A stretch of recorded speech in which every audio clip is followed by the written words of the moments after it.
మిత్రులందరికీ నమస్కారం. గత 2 నెలలుగా ప్రధానంగా డిఎంకే పార్టీ, తమిళనాడు ముఖ్యమంత్రి స్టాలిన్ గారు ఒక వితండవాదం చేస్తూ దక్షిణ భారతానికి అన్యాయం చేయడం కోసము నరేంద్ర మోడీ ప్రభుత్వం కుట్రలు చేస్తూ ఉంది.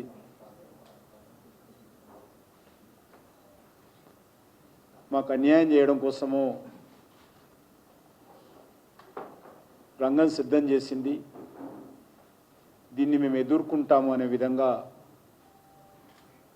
ఈరోజు వాళ్ళు అనేక రకాలుగా కేంద్ర ప్రభుత్వాన్ని విమర్శించడం, కేంద్ర ప్రభుత్వానికి వ్యతిరేకంగా దక్షిణ భారతదేశంలోని ప్రముఖులతో సమావేశం నిర్వహిస్తామని ప్రకటించడం ఏదైతున్నదో అది పూర్తిగా రాజకీయ ప్రేరేపితమైనటువంటి, రాజకీయ దురుద్దేశాలతో కూడినటువంటి చర్య అని సందర్భంగా మనం చేస్తున్నాం. వాళ్ళు 2 ప్రధానమైనటువంటి అంశాలు లేవనెత్తుతున్నారు. ఒకటి నేషనల్ ఎడ్యుకేషన్ పాలసీ, 2 పార్లమెంట్ నియోజకవర్గాలకు సంబంధించినటువంటి డీలిమిటేషన్. ఈ రెండింటి మీద కూడా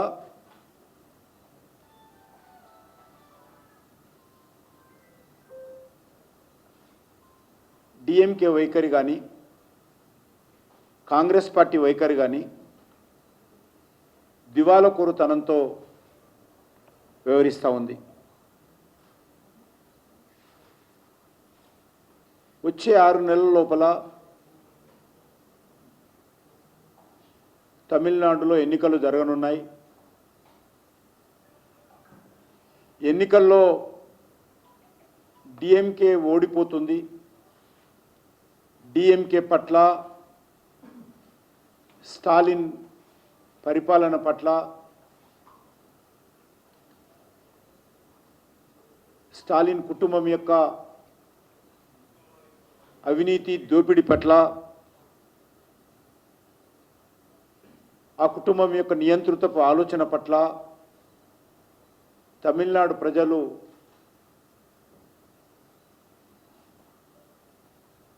తీవ్ర వ్యతిరేకత ఉంది. దాని నుంచి తప్పించుకోవడం కోసము ఈ యొక్క పాత నాటకానికి కొత్తగా వేయడం కోసం రంగులు పూసుకుంటున్నారు. ఈరోజు తమిళనాడులో తీవ్రమైనటువంటి అవినీతి, రాష్ట్ర ప్రభుత్వం విధించినటువంటి విపరీతమైనటువంటి పన్నులు, విద్యుత్ ఛార్జీలు, గత శాసనసభ ఎన్నికల్లో ప్రజలకు ఇచ్చినటువంటి అనేక రకాల సంక్షేమ కార్యక్రమాల హామీలు అమలు చేయలేనటువంటి ఈ పరిస్థితుల్లో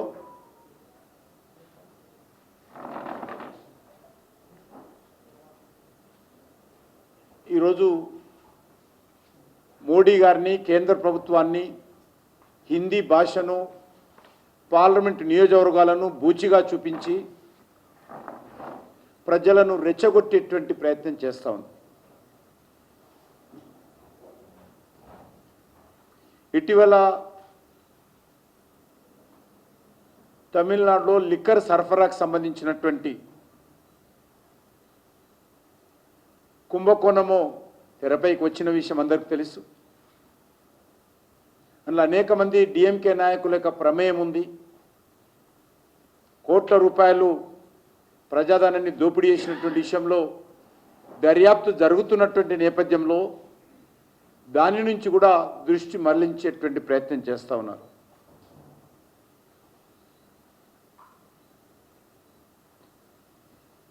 ముఖ్యంగా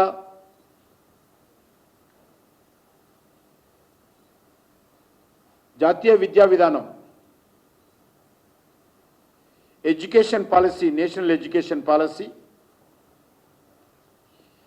ఇదేమీ కొత్తగా ఈరోజు ప్రవేశపెట్టలే. గతంలో కూడా ఈ యొక్క 1986లో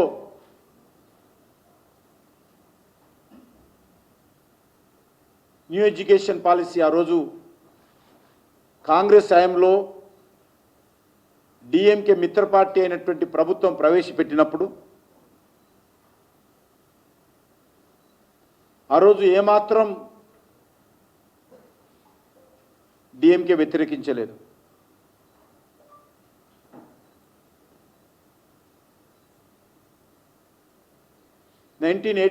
లో ఆ రోజు ఎడ్యుకేషన్ పాలసీ ప్రవేశపెట్టడం, ఈరోజు 2020లో నరేంద్ర మోడీ గారు తీసుకొచ్చినటువంటి న్యూ ఎడ్యుకేషన్ పాలసీ విషయంలో ఒకసారి పోల్చి చూసినట్లయితే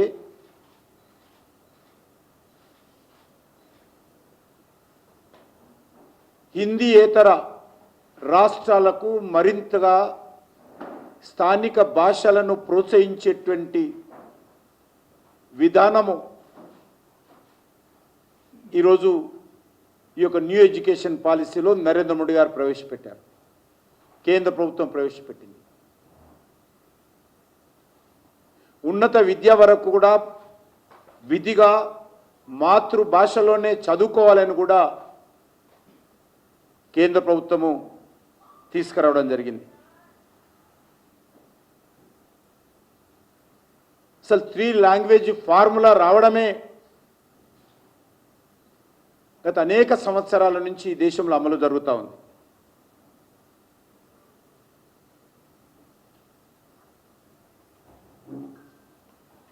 త్రిభాషా సిద్ధాంతం ఏదైతే ఉన్నదో బ్రిటిష్ కాలం నుంచే ప్రారంభమైంది. కొత్తగా నరేంద్ర మోడీ గారు ప్రవేశపెట్టలేదు. రాజగోపాలాచారి గారు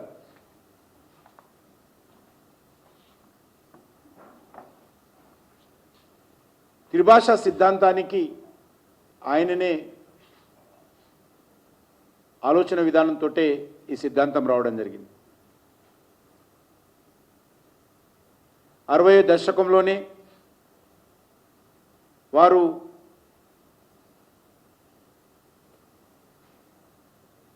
ఈ ఆలోచన తీసుకురావడం జరిగింది. గతంలో విద్యారంగం పైన కాంగ్రెస్ పార్టీ ప్రభుత్వము ఏర్పాటు చేసినటువంటి కొఠారి కమిషన్ ఈ యొక్క త్రిభాష సిద్ధాంతాన్ని మరింత బలపరిచిన విషయాన్ని సందర్భంగా మనం చేస్తున్నాం.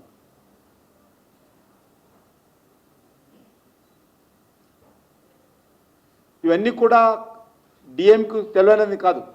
మోడీ గారు వచ్చిన తర్వాత ఏ ఒక్క వ్యక్తి పైన కానీ, ఏ ఒక్క రాష్ట్రం పైన కానీ, ఏ ఒక్క అంశం పైన కానీ హిందీని బలవంతంగా రుద్దినటువంటి సంఘటన ఈ దేశంలో ఒకటి కూడా లేదు. అది కాకుండా ఖచ్చితంగా మన మాతృభాషలోనే మనమందరం చదువుకోవాలని యావత్తు దేశంలో ఉన్నటువంటి అన్ని ప్రాంతీయ భాషలను, మాతృభాషలను ప్రోత్సహించాలని నిర్ణయించినటువంటి మొట్టమొదటి ప్రభుత్వము నరేంద్ర మోడీ గారి ప్రభుత్వం.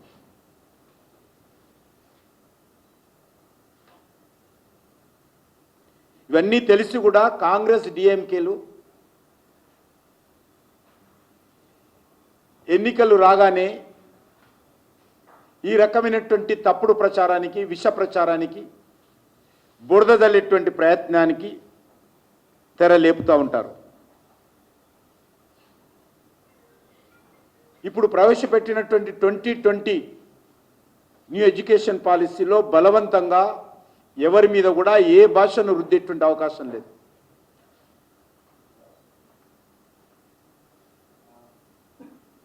అనవసరంగా తమిళనాడు ముఖ్యమంత్రి వచ్చే ఎన్నికలను దృష్టిలో పెట్టుకొని ఎప్పుడో 2020లో న్యూ ఎడ్యుకేషన్ పాలసీ వస్తే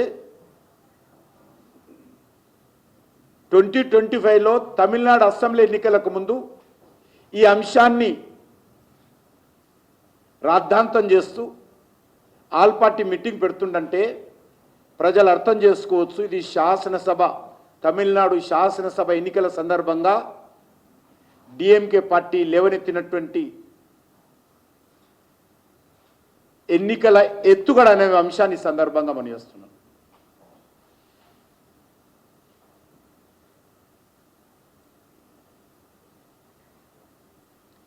చాలా దురదృష్టకరం.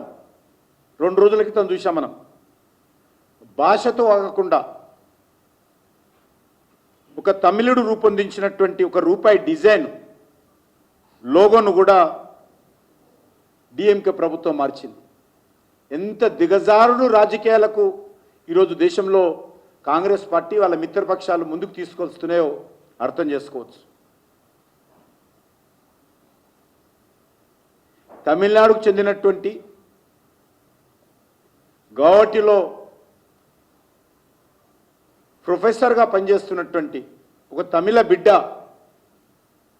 ఉదయ్ కుమార్ రూపొందించినటువంటి ఈ రూపాయి డిజైన్ను ఈరోజు తమిళనాడు ప్రభుత్వం మార్చింది.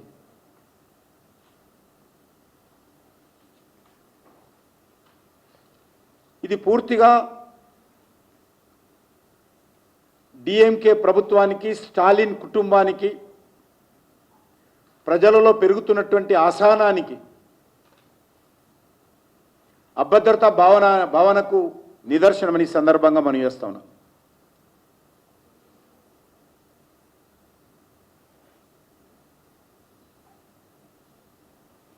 పదిహేనేళ్ల క్రితము ఈ లోగో ఎప్పుడొచ్చింది? 15 years before 2010 Congress party Manmohan Singh గారు ప్రధానమంత్రిగా ఉన్నప్పుడు ఈ రూపాయికి సంబంధించినటువంటి లోగోను కాంగ్రెస్ పార్టీ ప్రభుత్వము మరి ఒక డిఎంకే తమిళనాడు చెందినటువంటి ఎమ్మెల్యే కుమారుడు ఉదయ్ కుమార్ రూపొందించినటువంటి లోగోను ఆ రోజు కేంద్ర ప్రభుత్వం అడాప్ట్ చేసుకొని మరి ఈ లోగోను అడాప్ట్ చేయడం జరిగింది.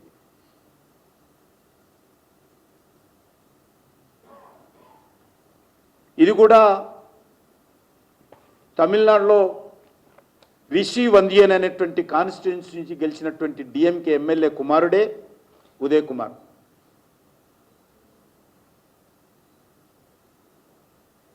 నేను ఒక్కటే ఈరోజు స్టాలిన్ను కానీ డిఎంకే పార్టీని కానీ వాళ్ళని సమర్థిస్తున్నటువంటి కాంగ్రెస్ పార్టీని కానీ నేను సవాల్ చేస్తూ ఉన్నాను. 2010లో ఎందుకు మీరు ఈ లోగో ప్రవేశపెట్టారు? ఈరోజు డిఎంకే దాన్ని మార్చినప్పుడు మిత్రపక్షంగా కాంగ్రెస్ పార్టీ వైఖరేంటి? రాహుల్ గాంధీ వైఖరేంటి? స్వర్గీయ మన్మోహన్ సింగ్ గారు ప్రభుత్వం గతంలో చేసింది తప్ప కాంగ్రెస్ పార్టీ దేశ ప్రజలకు చెప్పాల్సినటువంటి అవసరం ఉంది. ఆ రోజు మాట్లాడకుండా 15 సంవత్సరాల తర్వాత ఈరోజు ఇలా కనిపించిందా డిఎంకే పార్టీకి ఎన్నికలకు ముందు? ఇన్ని రోజులు ఏం చేశారు? అసలు కాంగ్రెస్ పార్టీ ప్రభుత్వం ఎందుకు ప్రవేశపెట్టింది?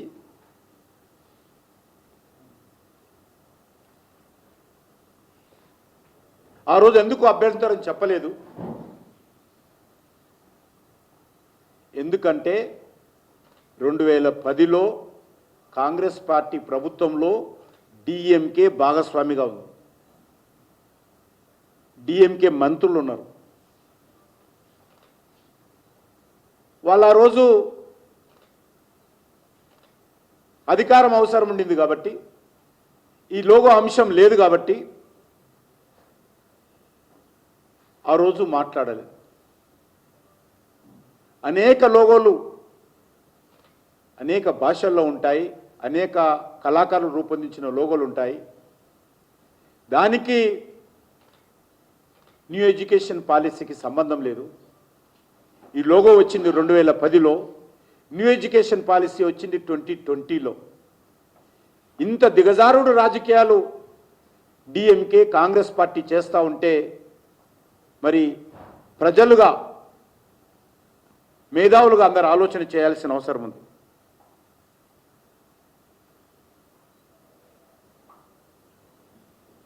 మనం వాడుతున్నటువంటి అన్ని కరెన్సీలలో ఈ లోగో ఉంది. ఆల్ కరెన్సీ, అది కాయిన్ కానీ రూపీ కానీ. మరి ఇప్పుడు ఇవన్నీ చేంజ్ చేస్తారని అడుగుతా ఉన్నాను. తమిళనాడులో ఈ భారత ప్రభుత్వం రూపొందించినటువంటి, రిజర్వ్ బ్యాంక్ రూపొందించినటువంటి కరెన్సీ చెల్లుబాటు అవుతుందా కాదా ఈరోజు రాహుల్ గాంధీ చెప్పాల్సినటువంటి అవసరం ఉంది. ఈ రకంగా దేశ వ్యవస్థలపైన, రాజ్యాంగ సంస్థలపైన డిఎంకే కానీ, గతంలో కాంగ్రెస్ పార్టీ కానీ, రాహుల్ గాంధీ కానీ, స్టాలిన్ కానీ, ఉదయనిధి మారన్ కానీ, వీళ్ళందరూ కూడా మరి గౌరవం లేకుండా మాట్లాడుతున్నారనే విషయం ఈ సందర్భంగా మనం చేస్తున్నాం.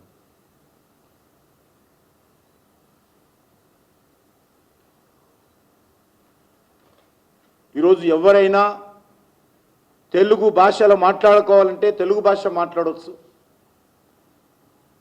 తెలుగు భాషలో చదువుకోవచ్చు.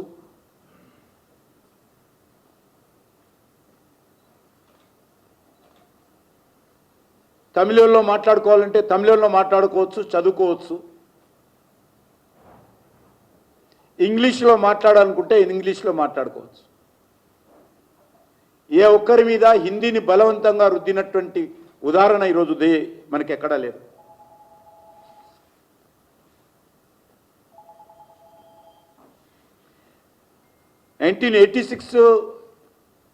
విద్యా విధానమే కాదు, 1968లో తీసుకొచ్చినటువంటి విద్యా విధానంలో కూడా త్రిభాష సిద్ధాంతం ఉంది. ఇదేదో మోడీ గారి ప్రభుత్వం కొత్తగా తెచ్చినటువంటి విధానం కాదు.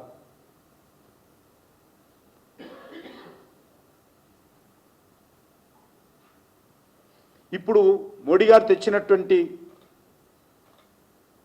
2020 న్యూ ఎడ్యుకేషన్ పాలసీలో తమకు నచ్చిన ప్రాంతీయ భాషల్లో చదువుకునేటువంటి అవకాశము, స్వేచ్ఛ, అధికారము, హక్కు చాలా స్పష్టంగా, అది తెలుగు కానీ, కన్నడ కానీ, మలయాళం కానీ, హిందీ కానీ, గుజరాత్ కానీ, మరాఠీ కానీ అన్ని రకాలుగా వాళ్ళకు ఉన్నది. అంతే తప్ప పలానా భాషనే నేర్చుకోవాలని ఎక్కడ కూడా ఒత్తిడి లేదు. కానీ నెగటివ్ యాటిట్యూడ్, ఓట్ల కోసం, అధికారం కోసం, ప్రజలను రెచ్చగొట్టడం కోసం ఒక వితండవాదం చేసేటువంటిది, ఇది దేశానికి ఏమాత్రం మేలు జరగదని మనం చేస్తా ఉన్నాం.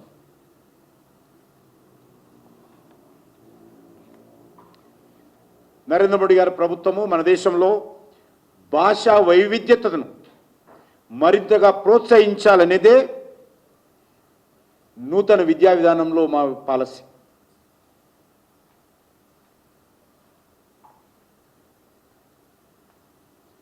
ప్రతిసారి డిఎంకేకు కష్టం వచ్చినప్పుడు, కాంగ్రెస్ పార్టీ ఓడిపోయినప్పుడు ఈ రకమైనటువంటి అనవసరపు చర్చను, రాద్ధాంతాన్ని ముందుకు తీసుకొచ్చేటువంటి పరిస్థితి కనిపిస్తాం. ఈరోజు డిజిటల్ యుగం మన దేశంతో సహా అన్ని దేశాల్లో జరుగుతూ ఉంది. ఈ డిజిటల్ ప్రపంచంలో మీరు ఎన్ని కుట్రలు చేసినా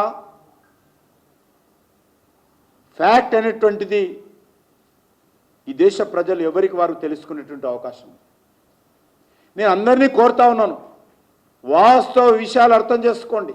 ఈరోజు రేవంత్ రెడ్డి మాట్లాడుతున్నా, స్టాలిన్ మాట్లాడుతున్నా, రాహుల్ గాంధీ మాట్లాడుతున్నా, వాస్తవ విషయాలు తెలుసుకోవాల్సిందిగా నేను అన్ని వర్గాల ప్రజలను కోరుతా ఉన్నాను.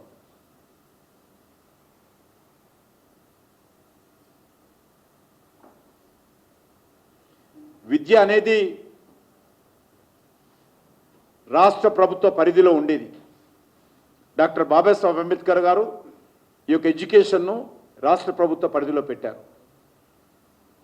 కానీ శ్రీమతి ఇందిరాగాంధీ గారు దేశంలో ఎమర్జెన్సీ విధించి 42 రాజ్యాంగ సవరణ ద్వారా ఈ యొక్క ఎడ్యుకేషన్ను ఉమ్మడి జాబితాలోకి తీసుకొచ్చారు. ఈరోజు కూడా తెలంగాణలో కానీ కాంగ్రెస్ అధికారం ఉన్నటువంటి హిమాచల్ ప్రదేశ్లో, కర్ణాటకలో కూడా 3 భాషల సిద్ధాంతం ఉన్నది. మరి ఈరోజు రాహుల్ గాంధీ చెప్పాలి, త్రిభాషా సిద్ధాంతం పైన కాంగ్రెస్ పార్టీ వైఖరి ఏంటి? ఎక్కడైనా భారతీయ జనతా పార్టీ ప్రభుత్వం బలవంతంగా హిందీని రుద్దిందా? అసలు ఈ దేశంలో హిందీ అనేటువంటి భాష ఉండకూడదా? ఇది కాంగ్రెస్ పార్టీ కోరుకుంటుందా? మెకాలయ లాంగ్వేజ్ కావాలా? ప్రాంతీయ భాషలు ఉండకూడదా? ఈరోజు చెప్పాల్సినటువంటి అవసరం ఉంది.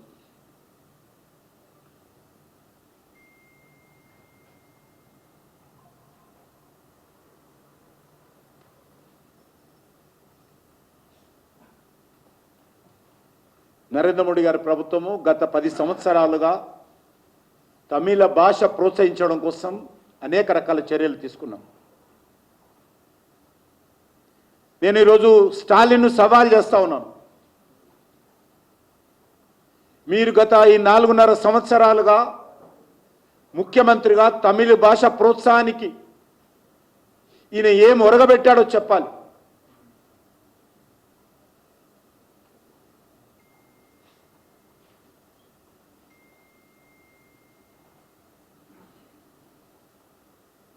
అంతేకాకుండా తమిళనాడులో ఈరోజు ఏదైతే చెన్నై ఉందో, గతంలో తెలుగు భాష మాట్లాడేటువంటి ఆంధ్ర రాష్ట్రానికి కేంద్రంగా ఉండేది. అటువంటి తమిళనాడులో ఈరోజు మలయాళాన్ని, కన్నడను, తెలుగును వివక్షకు గురి చేస్తుంది ఆ ప్రభుత్వం. తమిళ భాష చాలా ప్రాచీనమైనటువంటి భాష, మంచి సాంస్కృతిక సాహిత్య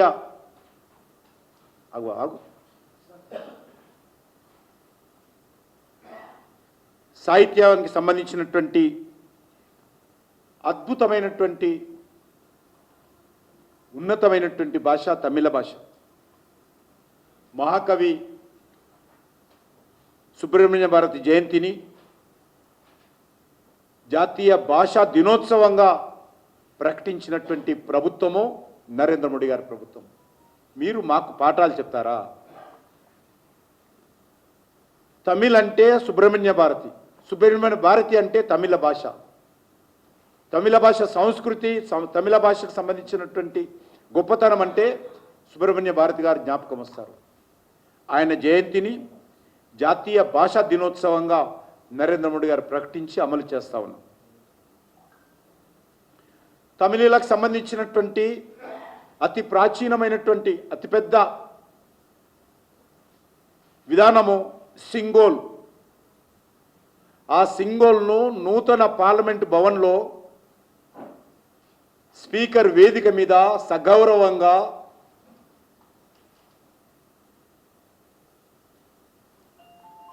అక్కడ అధిష్టానం చేసి ప్రతిరోజు ప్రతి సభ్యుడు ప్రతి క్షణము ఆ సంస్కృతిని మననం వేసుకునే విధంగా తమిళ గొప్పతనాన్ని ప్రపంచానికి చాటి చెప్పినటువంటి ప్రధానమంత్రి నరేంద్ర మోడీ గారు, మీరు మాకు పాఠాలు చెప్పాల్సిన అవసరం లేదు. కాశీ తమిళ్ సంగమం పేరు మీద, కాశీ సౌరాష్ట్ర సంగమం పేరు మీద, కాశీ తెలుగు సంగమం పేరు మీద ప్రతి సంవత్సరం కూడా ఇక్కడ ఉన్నటువంటి కళాకారులకు, సాహిత్యవేత్తలకు, రచయితలకు, సంగీత విద్వాంసులకు, మేధావులకు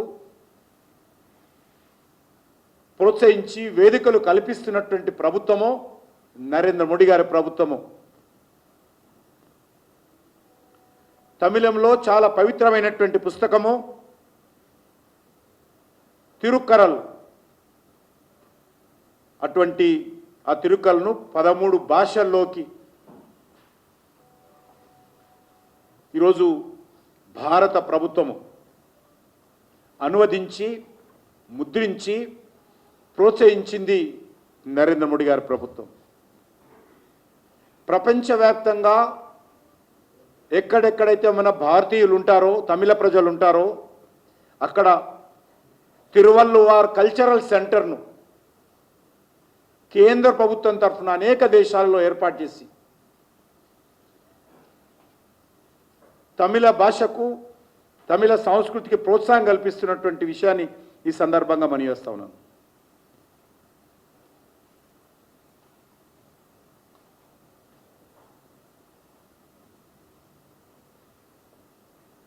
భారతీయ భాషలలోని సివిలైజేషనల్ కనెక్ట్ అంటే నాగరికత అనుసంధానత నరేంద్ర మోడీ గారి ప్రభుత్వం గుర్తించింది కాబట్టి న్యూ ఎడ్యుకేషన్ పాలసీలో మాతృభాషలను ప్రోత్సహిస్తున్నాం. అంతేకాదు న్యాయస్థానాల తీర్పులు కూడా ప్రాంతీయ భాషల్లో ఉండాలని, మాతృభాషలో ఉండాలని 2023 15 ఆగస్టు రోజు రెడ్ పోర్ట్ నుంచి ప్రధానమంత్రి గారు ప్రసంగిస్తూ కేంద్ర ప్రభుత్వ విధానాన్ని చెప్పిన విషయాన్ని మరొకసారి గుర్తు చేస్తా ఉన్నాను. జమ్మూ కాశ్మీర్లో ఆర్టికల్ 370 తొలగించిన తర్వాత జమ్మూ కాశ్మీర్ స్థానిక భాష అయినటువంటి కాశ్మీర్ కానీ, డోగ్రీ కానీ అఫీషియల్ లాంగ్వేజ్గా 75 సంవత్సరాల తర్వాత గుర్తించినటువంటి చరిత్ర నరేంద్ర మోడీ గారి ప్రభుత్వాన్ని. చాలా ముఖ్యమైనటువంటి అంశము, లాస్ట్ ఇయర్ క్లాసికల్ లాంగ్వేజెస్గా ఇప్పటికే మన తెలుగు, కన్నడ, తమిళ్ ఉంది. వాటికి అనుగుణంగా అనేక ప్రాంతీయ భాషలను కూడా ప్రోత్సహించాలి, ప్రొటెక్ట్ చేయాలి, పరిశోధన జరగాలనే దృక్పథంతో క్లాసికల్ లాంగ్వేజెస్గా మరాఠీ, అస్సామీ, బెంగాలీ, పాలి, ప్రాకృతి లాంటి భాషలకు క్లాసికల్ లాంగ్వేజ్గా రికగ్నిషన్ ఇచ్చి పార్లమెంటులో చట్టం చేసినటువంటి చరిత్ర నరేంద్ర మోడీ గారి ప్రభుత్వాన్ని. అంతేకాదు ఈరోజు ఇంజనీరింగ్ కానీ, మెడికల్ కానీ, టెక్నికల్ ఎడ్యుకేషన్లో కానీ ప్రాంతీయ భాషల్లో బోధించాలని కేంద్ర ప్రభుత్వం అన్ని రాష్ట్రాలకు ఆదేశించింది. ఈరోజు నీట్ కావచ్చు, అనేక రకాల ఎంట్రన్స్ టెస్ట్లో కూడా మాతృభాషల్లో ఈరోజు రాసేటువంటి అవకాశం 13 భాషల్లో రీజనల్ లాంగ్వేజెస్కు ఈరోజు ఎంట్రన్స్ టెస్ట్లో అవకాశం కల్పించినటువంటి మొట్టమొదటి ప్రభుత్వము నరేంద్ర మోడీ గారి ప్రభుత్వం.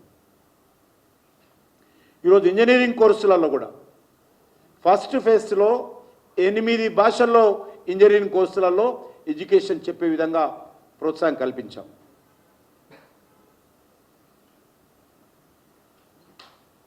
ట్వంటీ 47లో ఒక అభివృద్ధి చెందినటువంటి భారతదేశంగా నిలవాలంటే ఒక న్యూ ఎడ్యుకేషన్ పాలసీ కీలక పాత్ర పోషిస్తుందనే విషయాన్ని ఈ సందర్భంగా మనం చేస్తా ఉన్నాం. మరొక అంశాన్ని రోజు పదే పదే ఇక్కడ ఉన్నటువంటి బీఆర్ఎస్ పార్టీ, ఇక్కడ ఉన్నటువంటి ముఖ్యమంత్రి, తమిళనాడుకు సంబంధించినటువంటి ముఖ్యమంత్రి పదే పదే లేవనెత్తుతాను. ఈ యొక్క లోక్సభ సీట్లు తగ్గుతాయి,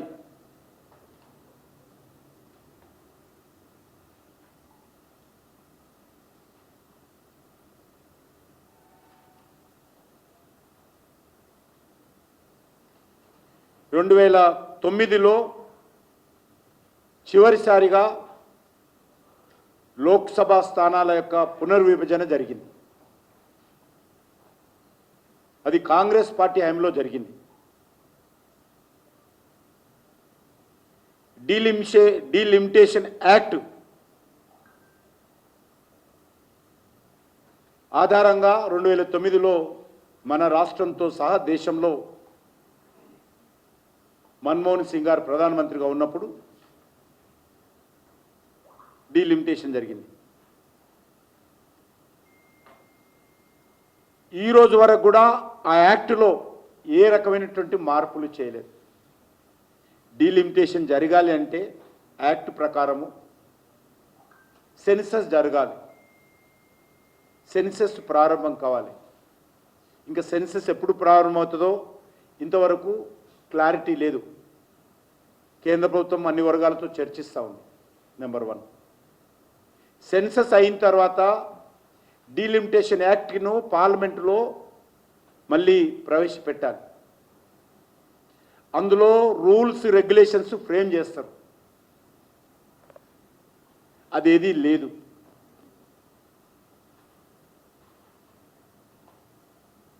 అదేదీ లేకుండానే కేంద్ర ప్రభుత్వము జనాభా కూడా సేకరణ చేయలేదు. జనాభా సేకరణ చేయాలంటే సంవత్సరం పైగా పడుతుంది. ఆ తర్వాత డీలిమిటేషన్ కాన్స్టిట్యూట్ చేయాలంటే దానికి సమయం పడతా ఉంది. గతంలో కూడా delimitation committee, latest delimitation committee ఏదైతే 2002లో డీలిమిటేషన్ కమిటీ ఏర్పాటు చేస్తే అది 4-5 సంవత్సరాల వరకు అది అభిప్రాయ సేకరణ చేసింది. 67 నగరాలు పర్యటించింది. గత కమిటీ 130 మీటింగ్స్ ఆర్గనైజ్ చేసింది. 1,25,000 మంది దగ్గర అభిప్రాయ సేకరణ చేసింది. 7,119 మంది దగ్గర సలహాలు సూచనలు లిఖితపూర్వకంగా తీసుకుంది. ఇంత పని గతంలో ఉన్న కమిటీ చేసింది. అసలు ఇప్పుడు ఏబిసిడి లేదు. ఊరికనే గతంలో సామెత ఉంది, దున్నపోతు ఈనిందంటే కట్టేమన్నాడట. ఈరోజు రేవంత్ రెడ్డి, కేటీఆర్, స్టాలిన్ పనితీరు ఆ రకంగా ఉంది. కాబట్టి సలహాలు చెప్పొచ్చు. ఒకవేళ డీలిమిటేషన్ జరిగితే జనాభా సేకరణ పూర్తి అయిపోయిన తర్వాత మా సలహాలు అని చెప్పచ్చు. కేంద్రం కుట్ర చేస్తూ ఉంది, నరేంద్ర మోడీ గారు కుట్ర చేస్తూ ఉన్నాడు. సౌత్లో మాకు బలం లేదని ఎవరు చెప్పారు? సౌత్లో, కర్ణాటకలో మేము నెంబర్ 1, తెలంగాణలో నెంబర్ 2, త్వరలో నెంబర్ 1 అవుతాం ఎప్పుడు ఎలక్షన్స్ వచ్చినా. పుదుచ్చేరిలో మా ప్రభుత్వం ఉంది.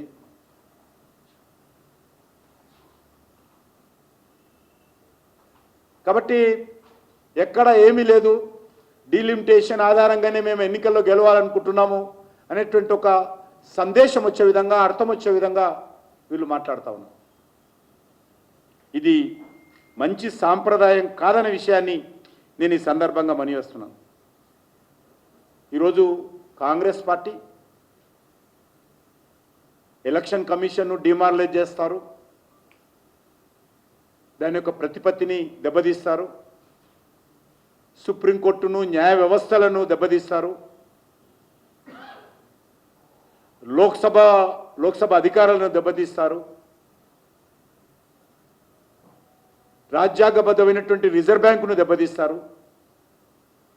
చివరకు దేశ రక్షణ కోసం ప్రాణాలను పణంగా పెట్టి దేశ భద్రతను కాపాడుతున్నటువంటి ఆర్మీని కూడా అవమానం చేస్తారు. ఇది మీ యొక్క రాజకీయ స్వలాభం కోసం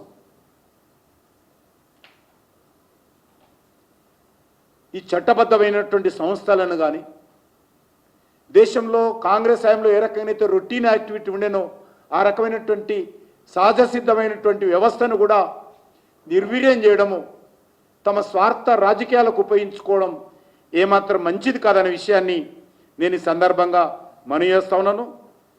మీరు ఆల్ పార్టీ మీటింగ్ పెట్టుకోండి, మాకు ఏ రకమైనటువంటి అభ్యంతరం లేదు.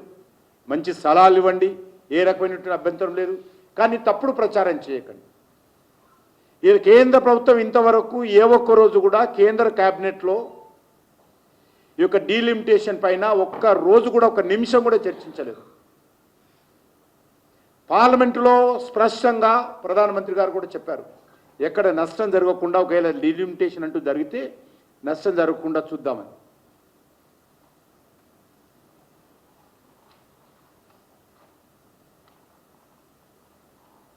చివరగా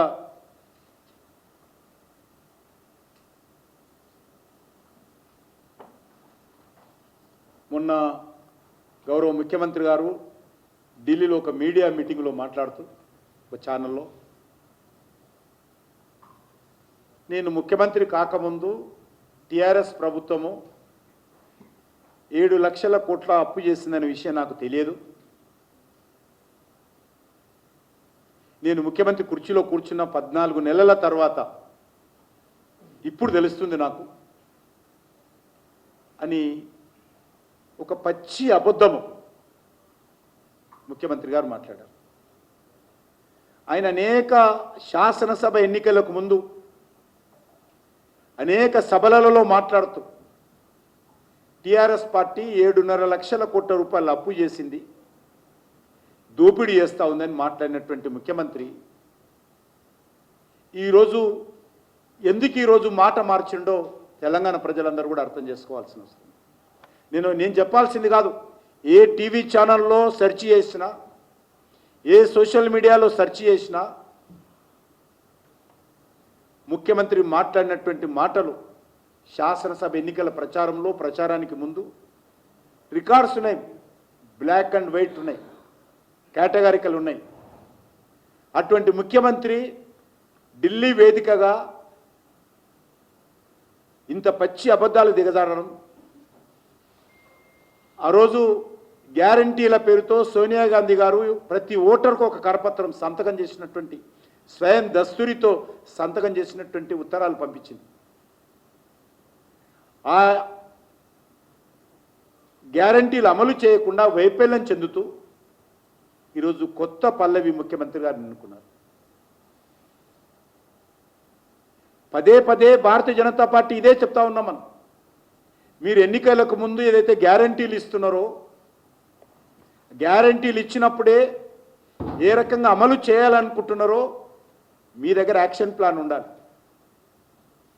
మీ దగ్గర కనీసమైనటువంటి మరి ఇంప్లిమెంటేషన్ పాలసీ మీ దగ్గర ఉండాలి.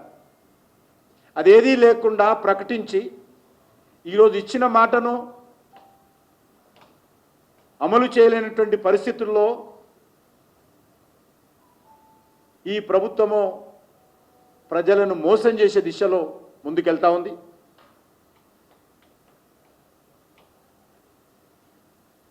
ఈరోజు మనం చేస్తా ఉన్నాను, ఈ ప్రభుత్వం కూడా అధికారంలోకి వచ్చినటువంటి ఈ యొక్క 15 నెలల్లో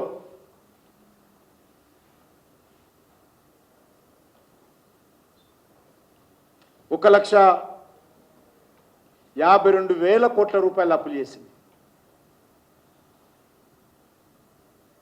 కేసీఆర్ కంటే నేనేం తక్కువ తినలేదు, అసభ్యంగా మాట్లాడంలో తక్కువ తినలేదు, నేను అప్పులు చేయడంలో తక్కువ తినలేదు, అవినీతికి పాల్పడడంలో నేను తక్కువ తినలేదు, నేను అన్నిటికీ కేసీఆర్తో పోటీ పడతాను అనే విధంగా ఈరోజు రేవంత్ రెడ్డి గారు కూడా అప్పులు చేస్తూ ఉన్నారు. రేవంత్ రెడ్డి గారు కూడా అన్ని విషయాలలో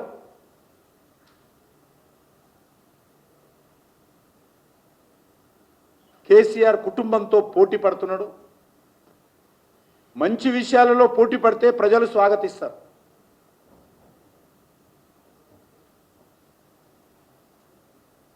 ఉదయం లేస్తే సాయంకాలం వరకు మైక్ దొరికితే చాలు.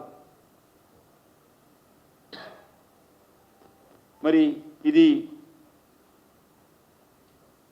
మార్పు అంటే ఏంది అని చెప్పాల్సినటువంటి అవసరం ఉంది. ప్రజాపాలన అంటే ఏంది? అప్పుల పాలన.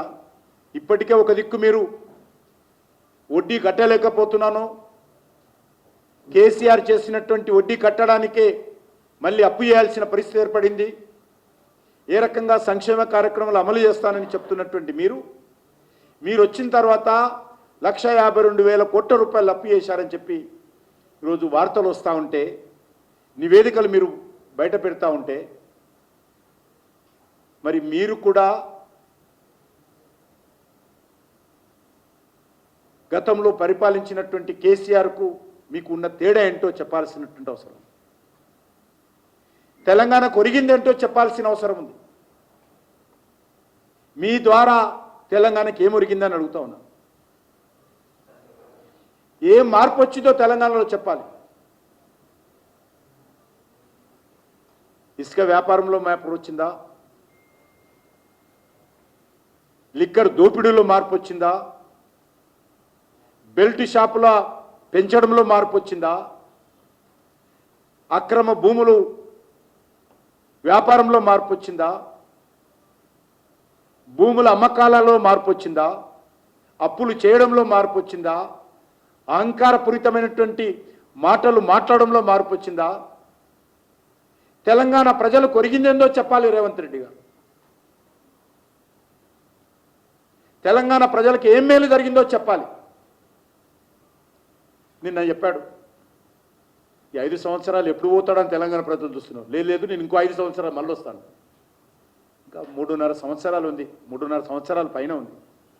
ఎవరు వస్తారో ఎవరు రారో తెలంగాణ ప్రజలు నిర్ణయించుకున్నారు. అవకాశం వచ్చినప్పుడు మరోసారి ప్రస్ఫుటం చేస్తారు. తెలంగాణ ప్రజలు చాలా చైతన్యమైనటువంటి ప్రజలు. గత పార్లమెంట్ ఎన్నికలు చూశారు, మొన్న ఎమ్మెల్సీ ఎలక్షన్స్లో చూశారు. అవసరం వచ్చినప్పుడు తప్పకుండా అందరికీ కర్రు గాచి వాత పెట్టే అలవాటు తెలంగాణ ప్రజలకు బాగా తెలుసు.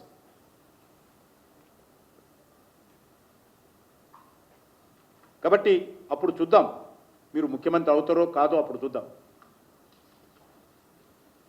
అంతెందుకు, ఏమాత్రం తేడా లేనదానికి ఈ యొక్క జీవో, ఏ ఉద్యమాల కారణంగా అయితే ఉస్మానియా యూనివర్సిటీలో అనేక పోరాటాలు చేసి త్యాగాలు చేసి బలిదానాలు చేసి తెలంగాణ సాధిస్తే ఆ ఉస్మానియా యూనివర్సిటీలో ఈరోజు రేవంత్ రెడ్డి గారి ప్రభుత్వము మీరు ధర్నాలు చేయొద్దు, మీరు నినాదాలు ఇవ్వద్దు, హెజిటేషన్ చేయొద్దు, రేజింగ్ ఆ స్లోగన్ చేయకూడదు, ఎక్కడ కూడా నిరసన కార్యక్రమాలు చేయకూడదు అని చెప్పి వీరు సర్కులర్ ఇస్తారు. గతంలో ఇదే సర్కులరు టీఆర్ఎస్ పార్టీ ఇచ్చింది. ఇదే ఆదేశాలు ఆ రోజు కేసీఆర్ ఇచ్చాడు. ధర్నా చౌక్లో కూడా ఇదే ఆదేశాలు ఇచ్చాడు ఆ రోజు. కాబట్టి ఏ మార్పు వచ్చిందో చెప్పాల్సినటువంటి అవసరం ఉంది.